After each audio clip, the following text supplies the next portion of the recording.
Thank you. You're welcome. You don't want to be on the video, you said? I couldn't remember. Is that what you said? It's not a sweet red. No, it's not. It's a red velvet. What makes it velvet? The fact that it tastes like a horse's ass? Not gonna stop me. If you keep drinking more, you won't taste it anymore. Ugh, that's not good. You want me to go get a new one? Yeah, sure. You don't want to be in the video anyway, and out of respect for you, I'll keep you out of it. Actually, I'm not gonna go get a new one. Not tonight. Okay, tomorrow. Tomorrow. Oh, there's some good wine tomorrow. Yeah. Hey, minions. You know what's funny? At least to me. Because of all the times that you call all your subscribers minions, I got minion duct tape and stuff for school, and my students are my minions. That's awesome. So every time they walk into school, I'm like, "Morning, minions!" That's hilarious. That's awesome. Ah, minions. Put my wine there and hopefully I don't spill it. Longest pointless intro ever.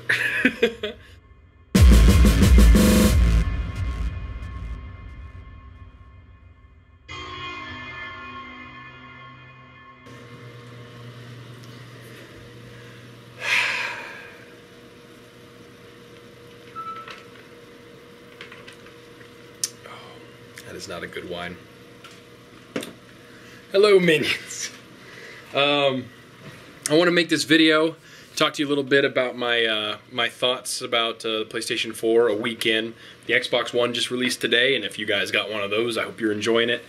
I want to tell you after a week of PlayStation 4 kind of what's going on, give you a couple of my thoughts. I recorded one of these before, but I didn't have my capture squared away. It wasn't working because the splitter that I had before was not bypassing HDCP, but I got one in today that is working. So I got PlayStation 4 capture, so this video will include some PlayStation 4 footage, some kind of overviews of the menu and some cool stuff, and yeah, let's get into it. So first I want to talk about the controllers, because right now that's my favorite thing about the PlayStation 4, and we'll get more into detail about it, but as my PlayStation 4 games fall on the ground. So yeah, also, you wondering, you know, I showed you guys Assassin's Creed and Killzone, and of course my launch bundle came with Battlefield 4, so, well, it didn't come with, like, I ordered it, so I paid extra for it, but, excuse me, it's the Battlefield 4 bundle. But this is the DualShock 3, the PlayStation 3 controller, and this is the PlayStation 4 controller, which is not labeled anywhere as a DualShock 4 or anything like that. So this is just the new PlayStation 4 controller, which is good because this is the first PlayStation controller they've done that's been significantly different. Matter of fact, this form factor has been essentially the same since the original PlayStation. And I don't even know, I mean, I don't have my original PlayStation here, but that's a PlayStation 3 controller. And this, you can see from the wire, is the PlayStation 2 controller, so this is what my daughter's been playing with, so you can see there's... What? No, you can see there's really no real difference. I mean, the only functional differences between these two is this one is wireless, these buttons were analog, which added almost nothing to games, and then instead of just this normal R2 button, they had these crappy R2 triggers. But anyway, just to give you an idea of how that hasn't changed since, you know, the original PlayStation, really. I mean, even the original PlayStation, after the original controller didn't have the analog sticks, but there was a PlayStation 1 controller with analog sticks before they released the PlayStation 2. Look how dusty that is. Yeah, this has the convex sticks, which suck because your thumbs can slide off them pretty easily. The convex triggers, which suck because your finger can slide off them. These triggers, quote-unquote triggers, suck so much that shooting games on the PlayStation 3 still use these as the shooting button. So your trigger for your gun to shoot, by default, is this button, because this sucks so much they didn't even bother using it as a trigger for those games. And that's why I've always loved the 360 controller, not just for shooters, but in general, the ergonomics, the way it feels in the hand. This has, as I've said before, been my favorite video game controller of all time, and I've used pretty much all of them. Best video game controller of all time. I haven't used the Xbox One controller. It's going to be better than this, you know, of course. They're making improvements to it. This is the best controller I've ever used. I think this is better.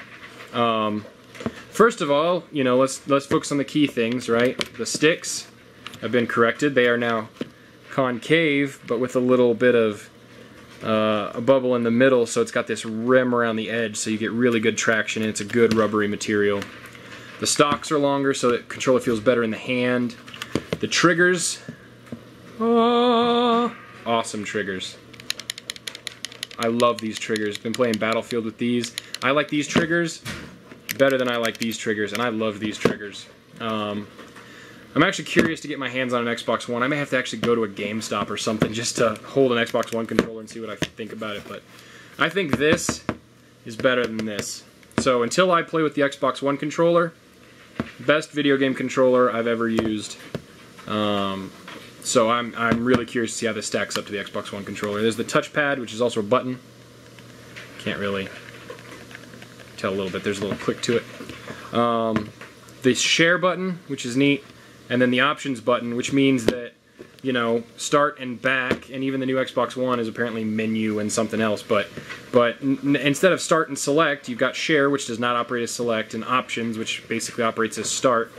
And then this touchpad can essentially operates as select in some instances, but because it's also a touchpad, so the button can be select when you click it down. But also when you swipe it, you know, it can do things like on Assassin's Creed, you can navigate the map with it, which I don't like as well as using the sticks, but it, you know, it works. One thing I do like it for is on Killzone, you've got a little drone buddy, and you can put it into different attack modes or defend modes just by doing swipes. And I think of all the things this touchpad's going to be able to do, using it as a multi-function swipe button, I think is going to be the best. It's, you know, it doesn't need to be motion control-y and, oh, steer with this. I don't think that, no, these are better than this for doing steering and precision control and stuff like that. But if you're talking about gesture-based stuff, like swipe, swipe, swipe to do different selections, this basically gives you, you know, if you use the normal directions, up, down, left, right, this gives you 4 extra buttons. There's the light, which comes on. Actually, we'll go ahead and fire up my TV, which I currently have it hooked up to. And here's the PlayStation. I don't have the best lighting in here, so I apologize for that. But let's power it on and show you what it does here. That light goes on, and you see the corresponding light on the system. Starting up, go into blue. So now it's running.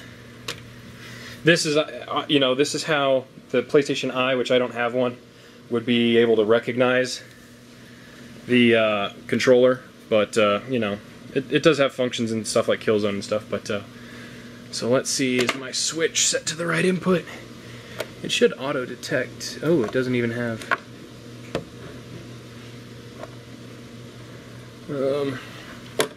This was on the ground. I don't know if my kids maybe knocked something loose here. There we go. Took it a while. The Switch picked it up. Maybe it was knocked loose. So we've got the system going here. So blue, it's on. Blue, the system's on. It goes into different colors for standby. When you're charging this, this goes yellow when it's charging, and then it shuts off when it's done being charged, which is a nice way of telling that it's done. Dashboard's clean. I'll switch to actually some footage of this to give you guys more detail about that, but much better than the XMB.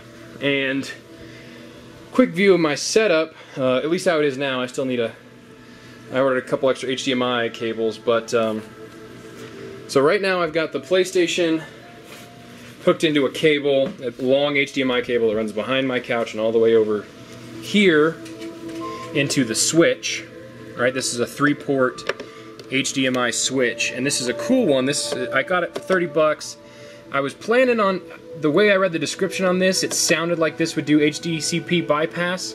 It does not, and I was going back and forth with the manufacturer for a few days trying to figure out if this was just defective or if it really just didn't do HDCP bypass, and it doesn't.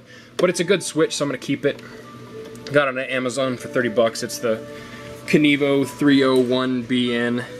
They also sell a five port switch for like $10 more, and it's not just you can manually switch, but it also is an auto detecting switch. Oh god, I've got to get a better setup here. This is really just kind of hacked together right now. Whenever these come loose, that's when you heard the PlayStation go quiet there. It's back. It auto detects what's on, so if I actually turn, I'll show you. Actually, it may do it if it's on, so if I just turn the Xbox on, it notices that the Xbox came on, and it will automatically switch to the new signal. So I don't even have to dick with it, which is nice. And so if neither one's on, it switches to whichever one's active. If one's already on, it switches to the one that becomes active, and it finds the next active one. So I like it. For $30, I'm gonna keep it. But this is what I got, was this new switch, eTech City HDMI splitter. Sorry, not switch. And this one actually does bypass the HDCP as an undocumented feature, but it does it. Let's talk real quickly about some of the games. And then I'll show you some of the footage of the dashboard. I'll do gameplay footage for the games as I see necessary. Killzone, the one I talked about before, is the one that I got for free from Amazon for their buy two get one on launch pre-order games. And I haven't been motivated. I spent probably about an hour, maybe an hour and a half in the campaign, and it's not. I haven't been too gung-ho to go back to it. So it's good and it's gorgeous. It looks really nice, but it's not quite my cup of tea. It's not really special from what I've seen so far, but I'm not far into it, so who knows. But you know, haven't been feeling going back to it. On the other hand, Assassin's Creed feels like Assassin's Creed. I'm liking it. I'm enjoying it. Nothing too great and special about that. That's, you know, again, these aren't motivations for why I got the PlayStation 4, and we'll talk about that in a second. But Battlefield 4, on the other hand, doesn't have a real long campaign. I think it probably lasted 5-6 hours for me on normal and normal difficulty, and it was good. It wasn't special. It wasn't outstanding. It wasn't bad. It was. I probably enjoyed it a little bit more than the Battlefield 3 campaign, so it was good, and I enjoyed it, and I liked it enough that I wanted to play all the way through it. So even though the story itself was good, not overly great, you know, good, but the gameplay, because it's Battlefield, felt like gameplay that was Battlefield. It was really smooth, great graphics, everything felt good, the weapons felt good, so I enjoyed playing it the whole way through, so that was good. Multiplayer on Battlefield 4 right now, on PlayStation 4, I've heard better things about the... Oh, I thought I took this off. Oh, let me put this back on Infinity Focus. Oh. Hopefully that wasn't blurring in and out again, because I can set the camera on manual Infinity Focus, which doesn't cause it to blur in and out as much. If I get too close, it goes blurry, but it doesn't... Anyway, so, sorry. Battlefield 4... the multiplayer right now on PlayStation 4 is just basically... broken's the wrong word, because the gameplay is good. It's not buggy, it's not glitchy, it feels smooth, the frame rate is great, the graphics are great, the gunplay feels amazing, the gameplay's awesome. The stability, on the other hand, sucks. So I have played probably 4 or 5 hours of the game, and it's let me finish maybe about 5 or 6 matches. You can check my battle log, because it only logs games that you complete, and I most of the time get disconnected in the middle of a game, or occasionally, and more rarely, the entire Battlefield game crashes back to the dashboard. So I think that's happened about 3 times, and then I've been disconnected more times than I can count, 15 maybe, which is really super annoying. DICE is going to be releasing a patch next week. Hopefully that clears up most of these issues. But you guys remember Battlefield 3 when it first came out. It was almost broken, and it gets better. So I've got confidence it's going to get better. But if you're on the fence about whether or not to get a PlayStation 4, I'd say wait. I'm trying to think of how to word this. If you're trying to choose between a PlayStation 4 and an Xbox One, I think I've kind of weighed in on that good enough, and I'll trust you to make your own decisions. But probably for both of them, and again, I don't have an Xbox One, so I can't make a recommendation, and it's only been out a day, unlike the PlayStation's been a week. But I would say if you don't have one, and you're not sure if you want to get one now or wait a little while, go ahead and wait. It's not going to kill you. But if you get one right now, you won't regret it. I mean, it's this interesting situation where I am glad I got it day one. You know, if I didn't, I wouldn't be missing out on much. They're going to iron some things out. But yeah, that's kind of where it's at right now. It's a good system. Graphics are gorgeous. The controller's amazing. And a lot of cool features. And some of the software is just a little undercooked, and that just happens with launch games. And the launch lineup's a little weak. Most of the good games, as you see there, Killzone's the one I'm least interested in, and it's the only one I've got that's actually a PlayStation exclusive, not counting the downloadable games that I got on the PlayStation 4, including 2 that were free because I got, you know, PlayStation Plus, and that's so much better than Xbox Live Gold, at least as far as getting rewards, getting games for it, versus Gold, which has always had the better service. Until possibly now. We'll see how that goes. I'm going to hold off on making a judgment about that until I actually get a friend on the PlayStation 4 to get in some party chat with and see how that goes, jump in and out of games, see how that all plays. So I'm not going to give you an analysis on how multiplayer is really on there. Anything else before we go and do a quick tour of the system? I'll probably make that a separate video because I tend to ramble, so this is probably long enough on its own. Probably do a separate video to give you a system overview, and then some other videos to obviously give you some gameplay. But I'm excited to capture some gameplay because I got my splitter today and it's working. So yeah, bottom line, PlayStation 4, awesome controller, love the system, lots of cool stuff to it. You can wait to get one and you're not missing out. Cool. Yeah. You know, I guess that's going to be good. You know, this will probably be, even though it's not a short video, one of my shorter ones. So I'm just going to let it go. I'll see you guys in the next video. Peace out, minions.